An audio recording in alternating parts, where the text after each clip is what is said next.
حضرت ہارون علیہ السلام حضرت موسیٰ علیہ السلام کے حقیقی بھائی تھے اور ان سے 3 سال بڑے تھے۔ جس وقت اللہ نے حضرت موسیٰ علیہ السلام کو نبوت عطا کی اور حکم دیا کہ فرعون کے پاس جاؤ اور اسے دین حق کی دعوت دو، اس نے بڑا ظلم کر رکھا ہے، تو اسی وقت حضرت موسیٰ علیہ السلام نے حضرت ہارون علیہ السلام کی فصاحت و بلاغت کو دیکھ کر ان کے لیے نبوت کی اللہ تعالیٰ سے دعا فرمائی۔ اللہ نے حضرت موسیٰ علیہ السلام کی دعا قبول فرمائی اور ہارون علیہ السلام کو بھی نبوت عطا فرمائی۔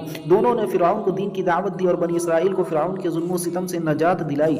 جب حضرت موسیٰ علیہ السلام اپنے بھائی حضرت ہارون علیہ السلام کو اپنا خلیفہ بنا کر کوہ طور پر اللہ سے بات کرنے کے لیے تشریف لے گئے تو بنی اسرائیل نے سامری جادوگر کے بہکاوے میں آ کر بچڑے کی پوجا شروع کر دی۔ حضرت موسیٰ علیہ السلام جب واپس آئے تو حضرت ہارون علیہ السلام پر سخت ناراض ہوئے۔ حضرت ہارون علیہ السلام نے اپنا عذر بیان کرتے ہوئے کہا، میں نے قوم کو بہت سمجھایا مگر سمجھنے کے بجائے قوم مجھے قتل کرنے پر آمادہ ہو گئی۔ حضرت ہارون علیہ السلام شروع سے ہی حضرت موسیٰ علیہ السلام کے ساتھ مل کر بنی اسرائیل کو سیدھے راستے پر لانے کی کوشش کرتے رہے۔ انہوں نے حضرت موسیٰ علیہ السلام سے 3 سال پہلے انتقال فرمایا۔